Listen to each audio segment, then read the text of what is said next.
여러분 안녕하세요. 세 번째 주제는 최저임금입니다. 최저임금의 제목을 제가 공정성 강화로 출구 만들기 이렇게 제목을 달았는데요. 그 이유를 지금부터 설명드리도록 하겠습니다. 최저임금의 목적은 여러분들 잘 아실 겁니다. 용어 그 자체에서 우리가 그 느낌이 오듯이요. 임금에 그러니까 하한선을 그러니까는 정해놓은 거죠. 일정 정도 임금은 최소한 줘야 된다는 의미가 최저임금에 담겨져 있잖아요. 즉 이건 뭐냐면 기본적으로 저임금 근로자를 보호하기 위한 목적입니다. 그냥 시장에다 맡겨두게 되면은 맡게 될 경우에 가장 낮은 임금을 받는 사람들이 기본적으로 너무 가혹한 현실에 처할 수가 있기 때문에 그들에게 최소한의 그러니까는 생계급여를 목적으로 최저임금 제도를 도입을 하고 있습니다.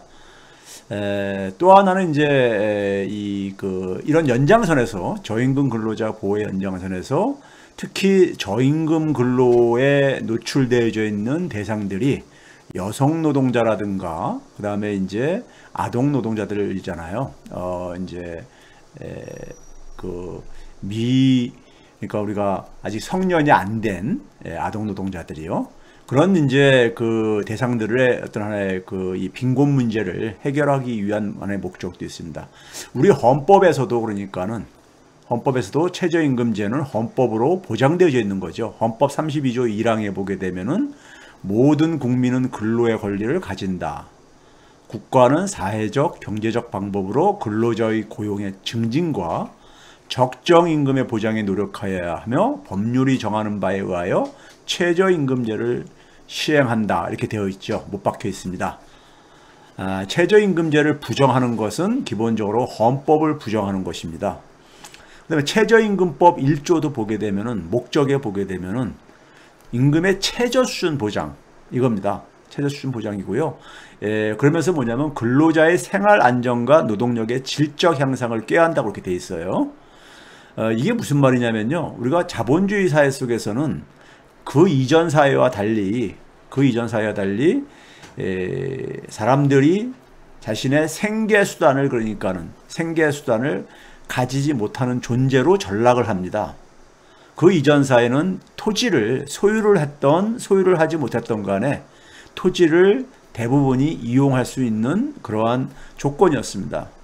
소위 생계 조건을 확보를 하고 있었죠. 그런데 자본주의에서는 이 자신의 육체 노동력을 중심으로 하는 노동력을 팔지 않으면은 생계를 유지할 수 없는 존재로 전락을 하게 됐죠. 전락을 했는데 그러다 보니까는 이 노동력이라는 것은 사람은 그러니까 하루만 살고 그만 살 수 있는 건 아니잖아요. 그렇죠? 그만 살 수 없는 건 아니잖아요. 그런 점에서 노동력이 그러니까 우리가 이번 주에도 그러니까는 건강하게 그러니까는 경제활동을 할 수 있어야 되고 다음 주에도 마찬가지고 1년 후에도 마찬가지고 자신의 삶이 유지되는 기간 동안에는 계속해서 건강한 경제활동을 할 수 있어야 되잖아요. 그런 점에서 노동력이 재생산되는데 소요되어지는 비용은 최소한의 비용을 그러니까 우리가 보장해 줘야 된다는 것이 최저임금의 하나의 취지가 되겠습니다. 우리나라 저임금 근로자의 비중의 현실을 보게 되면요. 문재인 정부 들어서 가지고 많이 그래도 완화가 됐습니다. 전통적으로 그러니까 수십 년간, 지난 거의 한 40년간 20% 이상을 전체 그러니까 임금 근로자 중에서 저임금 근로자, 여기서 말하는 저임금 근로자라는 것은요. 중위임금, 중간에 있는 임금 노동자의 3분의 2도 안 되는 노동자를 우리가 저임금 근로자라고 OECD에서 정의하는 개념을 사용을 하고 있습니다. 이 저임금 근로자의 비율이 20% 이상이었습니다. 지난 한 40년 이상 동안에요. 그런데 문재인 정부에 들어서 처음으로 20%대가 무너졌습니다. 그래서 지난해 16%까지 떨어졌습니다. 굉장히 바람직한 현상이죠. 그럼에도 불구하고 OECD 국가들에 비하면 여전히 높은 수준입니다. 2019년 통계까지 OECD에서 발표를 하고 있는데 2019년 저임금 근로자의 비중이 우리나라는 17%인데 OECD는 14%가 채 안 됩니다. 그러니까 여전히 갈 길은 멀다 이렇게 얘기할 수 있겠죠. 그 다음에 최저임금을 결정하는 것은요. 여기서 최저임금은 우리가 시장임금이라고 우리가 이해를 하면 됩니다. 우리가 자본주의 사회 속에서는 기본적으로 노동시장에 나가서 자신의 노동을 팔아가지고 임금소득을 확보를 해서 생계를 유지를 합니다. 근데 이 시장임금의 최저 기준인 최저임금의 결정은요, 한국 같은 경우는 최저임금법 4조를 보게 되면요, 근로자의 생계비, 그 다음에 유사 근로자, 비슷한 근로자의 임금 수준이라든가, 그 다음에 노동 생산성, 소득 분배를 고려해서 정한다 이렇게 돼 있는데 굉장히 협소하게 좀 이렇게 정의가 되어 있습니다. 결정 기준이요. 반면에 국제노동기구에서는 이 노동자가 그러니까 기본적으로 가장인 경우에는 가족들도 먹여 살려야 되잖아요. 가족의 기본적인 필요를 고려하고 더불어서 뭐냐면은 우리나라 최저임금법에 나와 있는 경제적인 조건들과 더불어 가지고 꼭 고려해야 될 부분을 뭘 얘기하냐면요, 사회보장 혜택을 얘기를 하고 있습니다. 사회보장 혜택이요. 자, 사람이 살아가는 데 속에서 임금은 커다랗게 두 가지 임금이 있죠. 시장에 참여해서 시장의 경제활동에 참여해서 얻는 시장임금이 있고요. 우리가 보통 받고 있는 월급 같은 경우죠. 반면에 정부로부터 그러니까 우리가 지원받는 하나의 소득도 있잖아요. 아동수당이라든가 기초연금이라든가 등등 여러 가지가 있잖아요. 그런 것들을 일종의 우리가 사회임금이라고 우리가 얘기를 할 수 있겠습니다. 그러니까 이 사회보장 혜택이 많이 되어 있을수록 정부로부터 많은 지원을 받는다는 얘기죠. 그러면 정부로부터 많은 지원을 받게 되면 사람들이 살아가는 데 필요한 소득은 이 시장임금하고 사회임금의 합으로 구성되어지잖아요. 즉 뭐냐면 사회임금이 높으면은, 즉 사회보장제도가 발달되어 있으면은 시장임금의 의존을 그만큼 시장임금에 대한 의존도를 낮출 수가 있죠. 시장임금에 대한 의존도가 낮출 수 있다는 얘기는 최저임금 인상률 압박을 완화시킬 수 있다는 것입니다. 근데 우리나라 같은 경우는 OECD에서 보게 되면요, 사회 지출 비중이 GDP 대비해서 OECD 국가 중에서 밑에서 네 번째 나라입니다. 가장 안 좋은 나라가 멕시코, 칠레, 이 중남미 국가들, 이런 나라들인데 우리나라가 2019년 기준으로 12.2%인데 OECD 평균이 한 20% 정도 됩니다. GDP 대비요. 그러니까 자연히 뭐냐면 이 얘기는 무슨 얘기냐면 사회보장이 그러니까 그만큼 취약하다는 걸 의미를 하죠. 사회보장이 취약하니까는 시장임금의 의존도가 굉장히 높다는 것을 의미하고요. 시장임금이 높다 보니까는 임금 수준에 굉장히 민감할 수밖에 없죠. 그렇죠? 이 공공사회 지출의 GDP 대비 비중을 보게 되면은 우리나라가 한 1990년대부터 통계가 OECD에 가입하고 난 이후부터 이제 그러니까 우리가 통계가 보고가 되고 있는데 가장 밑에 있는 나라입니다. 가장 밑에 있는 나라요. 그런 점에서 우리나라의 사회보장 혜택은 상당히 낮습니다. 그 다음에 우리가 문재인 정부에서 2020년까지 최저임금 1만원 달성을 공약으로 제시했잖아요. 그런데 2019년도에 최저임금 결정을 하면서 대통령께서 유감 표명하면서 사실상 사과를 했지요. 달성할 수 없음을요. 그런데 임기가 끝나는 내년 2022년까지도 달성은 사실상 물 건너갔죠. 그렇죠? 이게 왜 실패했는가를 우리가 좀 볼 필요가 있겠는데요.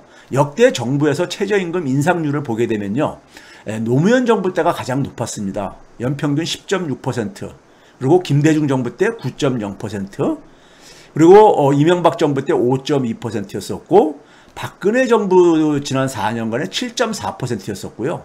문재인 정부에서 최저임금 인상률이 굉장히 빠르다고 했음에도 불구하고 박근혜 정부에 비해서 0.3%포인트뿐이 차이가 안 납니다.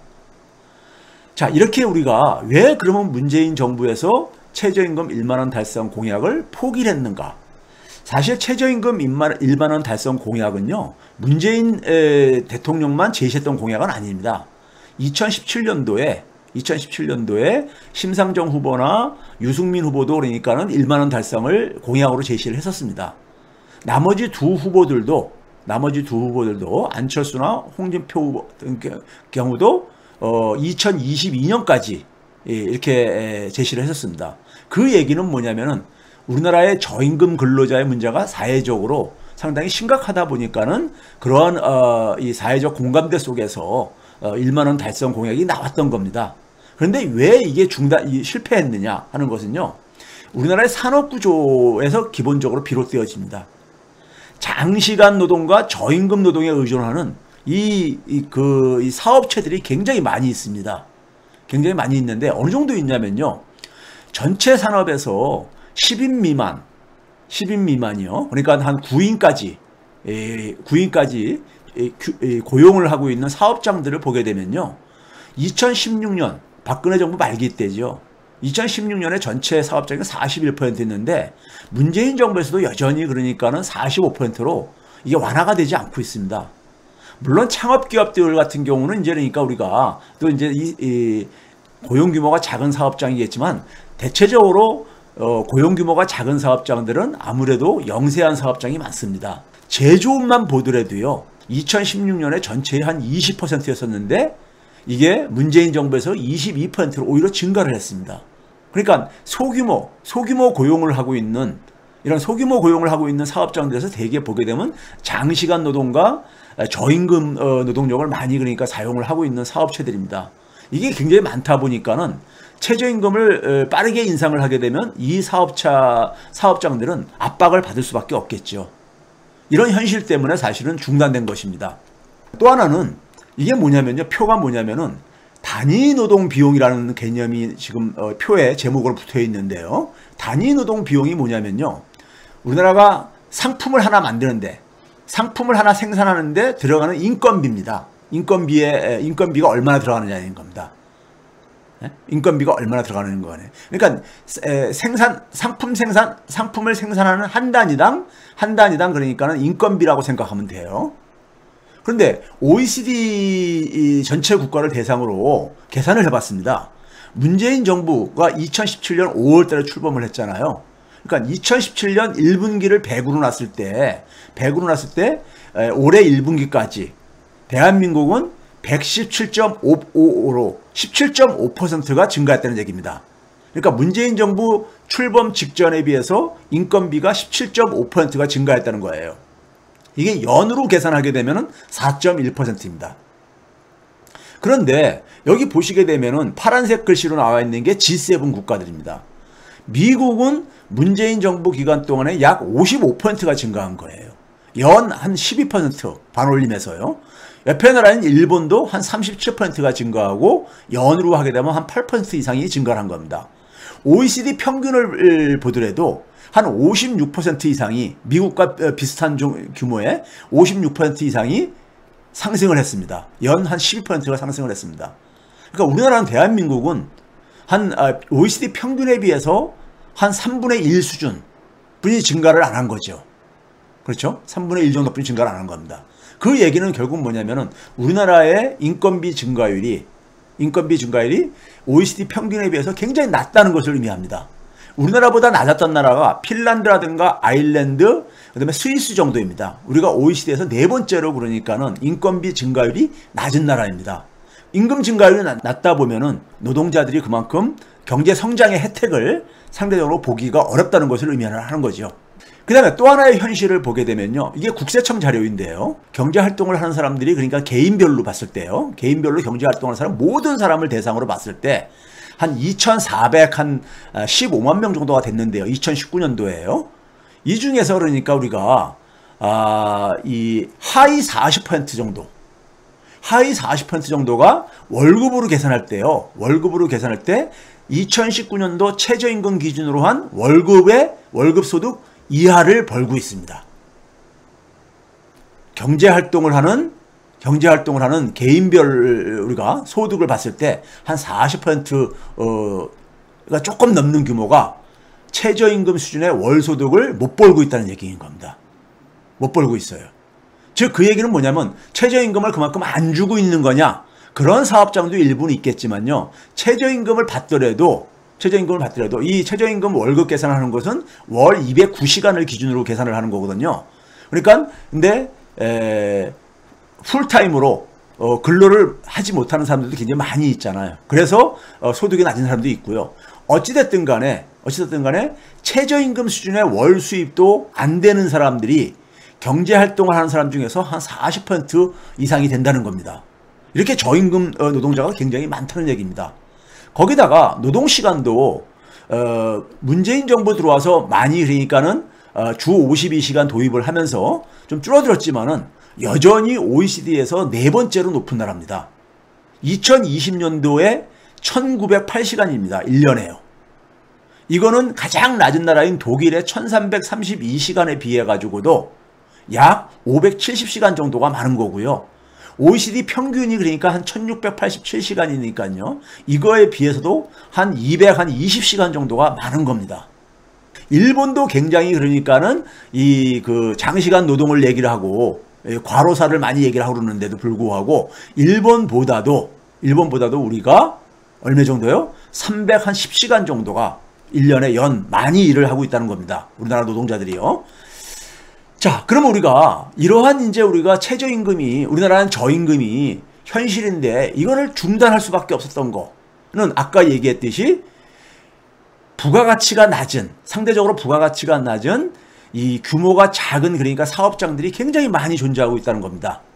그러면 이걸 어떻게 풀어야 되느냐? 사실 규모가 작은 소규모 사업장도 을이고 소상공인들이나 자영업자들도 을이잖아요. 최저임금을 받고 일을 하는 노동자들도 을이고요. 을과 을의 문제를 풀면 안 됩니다. 이 을과 을들이 공통적으로 겪고 있는 문제, 공통적으로 겪고 있는 불공정한 이 환경을 바꾸어서 그러니까는 둘 다 그러니까 모두가 윈윈한 방식으로 우리가 만드는 지혜가 필요한 거죠. 그 한 가지 예가 뭐냐면요. 금융을 정상화시키는 겁니다. 우리 금융을 보게 되면요. 금융은 가장 기울어진 운동장입니다. 우리 신용등급 6등급 이하는요. 현실적으로 은행에서 신용대출 받기가 어렵습니다. 은행에서 신용대출 받기 어려우면은 이금융권으로 가게 되고 굉장히 고금리를 사용할 수밖에 없죠. 제가 계산을 해봤어요. 내년도에 우리가 최저임금이 9,160원으로 시간당 결정이 되어졌잖아요. 최저임금을 1만 원으로 올렸을 때 차이가 840원이잖아요. 여기에 대한 임금 보상분이 연으로 따지게 되면요. 연으로 따지게 되면 210만 7천 원 정도 됩니다. 최저임금 적용 대상 노동자 수가 최저임금위원회에서 추정을 했을 때 한국노동연구원에서 용역받아 추정했을 때 한 408만 명 정도로 추정됩니다. 그러면 이만큼을 인상을 해줬을 때 소요되는 재원이 얼마가 필요하냐면요. 8조 6천억 원이 그러니까는 추가적으로 인건비가 증가할 수밖에 없습니다. 반면에 우리가 올해 이미 이제 그러니까 지금 올해 임금은 8,720원이잖아요. 이걸 기준으로 1만 원 인상을 할 경우에는 1,280원만큼이 그러니까 더 올려야 되는 거잖아요. 이거에 대한 인건비 증가액은 연 한 13조 원이 정도 됩니다. 계산을 해보면은요. 그러면 이 13조 원 증가가 자영업자나 소상공인들한테는 굉장히 타격을 지금 가뜩이나 매출도 잘 줄어드는 상황 속에서 부담이 된다 이거죠. 그들로서는 굉장히 현실적인 하나의 불평일 수밖에 없습니다. 그런데 문제는 뭐냐면 최저임금을 받고 일하는 근로자들도 굉장히 어렵다 이겁니다. 그럼 이 두 가지 양자의 문제를 같이 해결할 수 있는 방법은 없겠는가 했을 때요. 자, 우리가 2021년 3월 말 기준으로요. 자영업자가의 대출을 보게 되면요. 약 832조 원입니다. 중소기업 대출이 1193조 원입니다. 이 두 개를 합치게 되면요. 거의 2천조 원 되잖아요. 2천조 원이 조금 넘잖아요. 그렇죠? 여기에 1% 연 이자라면 얼마죠? 한 20조 원이 된다는 얘기죠. 이자 비용이요. 이 이자 비용을 낮춰주는 방법이 가능합니다. 자영업자라든가 이 소기업들에 대한 금융비용을 좀 낮춰주게 되면은 금융비용을 1% 낮춰주고 최저임금은 그러니까는 인상을 하는 것을 서로가 교환하는 방식으로 풀어가면 어떨까요? 또 한 가지는 아까 우리나라 그러니까는 우리가 사람들이 노동자들이 살아가면서 필요로 하는 소득은 시장임금뿐만 아니라 사회임금도 있다고 했습니다.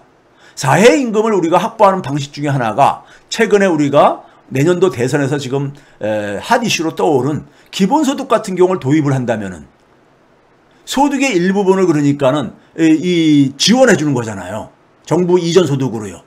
그렇다면은 최저임금을 많이 안 올려도 그러니까는 사실 이 국민들이, 저임금 노동자들이 저임금 문제로부터 압박을 줄일 수가 있잖아요.